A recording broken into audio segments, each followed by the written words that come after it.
Hello students, कैसे हैं आप सब लोग। हम चलिए इस सीरीज़ को जो KVS TGT previous year questions हैं मैथ में पूछे गए इनको आगे देखते हैं। ये हमारे पास क्वेश्चन है, one of the factor 25x² minus 1 plus 1 plus 5x का होल स्क्वायर। इसका एक फैक्टर हमें बताना है। तो आप यहीं से देखिए, ये क्या है, ये 5x का स्क्वायर है और माइनस ये 1 का स्क्वायर है। तो 5x का स्क्वायर लिख दिया, माइनस 1 का स्क्वायर लिख दिया। आप बताओ ये क्या होगा, ये a square minus b square है तो a plus b a minus b बनेगा।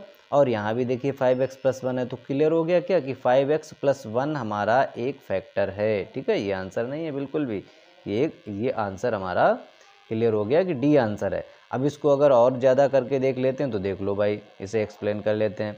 तो ये हुआ a square minus b square, तो इसे लिखेंगे a प्लस बी और a माइनस बी। ठीक है, और ये प्लस साइन लगा हुआ है 1 प्लस 5x का होल स्क्वायर। तो यहाँ पर मेरे पास इसमें और इसमें देखिए कॉमन क्या है, ये भी 5x प्लस 1 है और ये भी 5x प्लस 1 है। तो 5x प्लस 1 अगर हमने बाहर कॉमन ले लिया तो यहाँ पे बचा 5x माइनस 1 और ये प्लस साइन है मिडिल में प्लस, ठीक है, और 5x प्लस 1। तो कुल मिलाकर के 5x प्लस 1 तो फैक्टर हो ही गया है। और अंदर जो बचने वाला है देखिए ये क्या है, 5x माइनस 1 और प्लस 5x प्लस 1। तो ये माइनस 1 और प्लस 1 कैंसिल हो जाएगा तो 5x और 5x कितना हो जाएगा, 10x।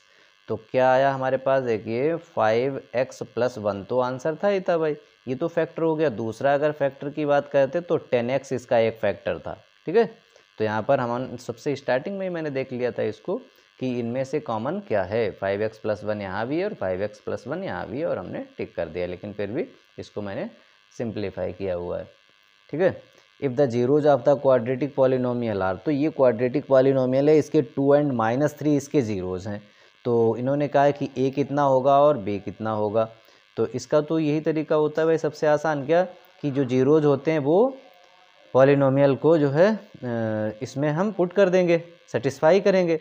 तो 2 अगर यहाँ पर हम पुट कर देते हैं तो देखिए 2 पुट करेंगे तो 2 का स्क्वायर कितना हो जाएगा, 4 प्लस a प्लस 1 इंटू यहाँ पर कितना आएगा, 2 मल्टीप्लाई होगा और प्लस b और इज इक्वल टू में 0। भाई पॉलिनोमियल को सेटिस्फाई करने का मतलब क्या है, जो 0 है वो, तो px जो है इज इक्वल टू 0 हो जाएगा। मतलब यहाँ पर a की वैल्यू, ये जो भी जीरोज हैं अल्फ़ा बीटा यहाँ पर रखेंगे, अल्फ़ा हमने रख दिया तो p alpha is equal to 0।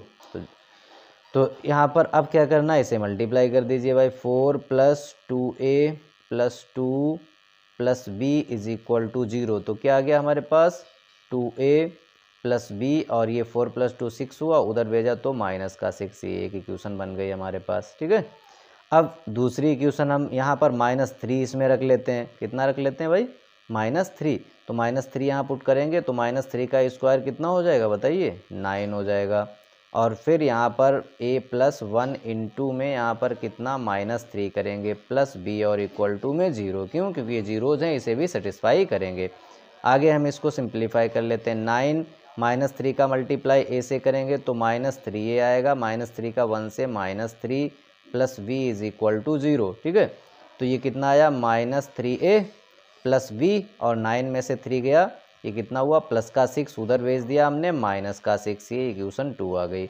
इन दोनों इक्वेशन को देखिए, इन दोनों इक्वेशन को जब हम सॉल्व करेंगे, ठीक है, पहली वाली इक्वेशन इसके नीचे लगा लेते हैं, ये है 2a plus v is equal to -6। Solve करते हैं तो सब्ट्रैक्ट कर देंगे। ठीक है, क्यों, क्योंकि इनका साइन सेम है, तो माइनस कर देते हैं, यहाँ माइनस कर देते हैं, ये साइन बदल जाएगा प्लस, तो ये कैंसिल हो गए और कितना, ये माइनस का 5a आया, -5 है और इधर कितना आ चुका है, 0। तो a की वैल्यू कितनी आ गई, यहाँ से देखिए a आ चुका है यहाँ से 0, तो a आ गया है 0। a हमारे पास 0 कहीं है इस ऑप्शन में, तो इसका मतलब ऑप्शन पहला करेक्ट हो जाएगा। दूसरा भी और भी वैल्यू चेक कर लीजिए भाई, a की वैल्यू हमारे पास यहाँ 0 आ चुकी है, तो b की वैल्यू कितनी हो गई, -6। ठीक है, इस तरीके से हमारा ऑप्शन ए करेक्ट हो गया। ठीक है, अच्छा इसके अलावा अगर हम सॉल्व नहीं करते तो हम यहाँ ऑप्शन से चेक कर सकते थे। और कैसे चेक करते, देखिए सम ऑफ द जीरोज से और प्रोडक्ट ऑफ द जीरोज से। वो कैसे, क्योंकि ये मेरे पास 2 जीरोज हैं, इनका सम आप बताइए कितना होगा, इनका सम होगा -1। ठीक है, -1 और सम ऑफ द जीरोज कितना होता है, यहाँ से सम ऑफ द जीरोज होता है हमारे पास माइनस बी अपॉन ए, ठीक है। तो यहाँ पर पता चला कि बी की जगह तो ये a+1 है, तो अगर ऑप्शन से आप यहाँ पर रख के देख लीजिए और सम और प्रोडक्ट दोनों सेटिस्फाई कर जाएं, वही हमारा आंसर है। ओके, अब हम देखते हैं question number 3। If in a polynomial x² minus k plus 6 into x plus 2 into 2k minus 1, ये पॉलिनोमियल है भाई, इसमें sum of the zeros is equal to half their product then value of k. तो यहाँ पर जो condition लगा रखी है इन्होंने, सम ऑफ द जीरोज का मतलब क्या है भाई, सम ऑफ द जीरोज का मतलब है अल्फ़ा प्लस बीटा, और ये कितना है, is equal to half the product, मतलब प्रोडक्ट का हाफ है। तो अब इससे पहले ये स्टैंडर्ड फॉर्म में तो ऑलरेडी है भाई, तो यहाँ पर सम ऑफ द जीरोज देखिए, माइनस बी अपॉन ए, माइनस और बी की जगह कितना है, ये माइनस है तो माइनस माइनस तो ये प्लस हो गया, मैंने प्लस कर दिया, और ये k प्लस 6 हो गया, और अपॉन में कितना ए की जगह तो 1 है, और इधर प्रोडक्ट ऑफ जीरोज देखते हैं c अपॉन ए, तो c की जगह तो इतना है, ये c है पूरा, तो इसकी जगह 2 इंटू 2k माइनस 1, और अपॉन में कितना a की जगह तो यहाँ 1 है, और ये वाला 2, तो 2 रहा, तो 2 से ये 2 कहें। ये बात समझ में आ गई या नहीं? आप अलग निकाल लीजिए, अल्फ़ा प्लस बीटा मतलब सम ऑफ द जीरोज, ये k प्लस 6 रहेगा, और प्रोडक्ट ऑफ द जीरोज निकाल लीजिए, तो 2 इंटू 2k माइनस 1 ये रहेगा, ठीक है। प्रोडक्ट ऑफ द जीरोज क्या होता है, c अपॉन ए, तो इतना ही रहेगा, लेकिन अपॉन में यहाँ 2 ये कंडीशन लगा रखी थी इन्होंने अकॉर्डिंग टू द क्वेश्चन। तो इसको हम सिंप्लीफाई कर लेते हैं, k plus 6 is equal to 2k minus 1, तो ये k एक तरफ ले आएंगे, 2k, ये k इधर भेज दिया, तो 2k माइनस k बचा, ये 6 है, इधर प्लस कर दिया, 6 प्लस 1 कितना हो गया भाई 7, तो k की वैल्यू क्या आ गई 7। कौन सा आंसर है, b is the correct answer, ठीक है। समझ में आ रहा सभी को? तो सब लोग प्लीज़ चैनल को प्रमोट करें और सब्सक्राइब ज़रूर करें।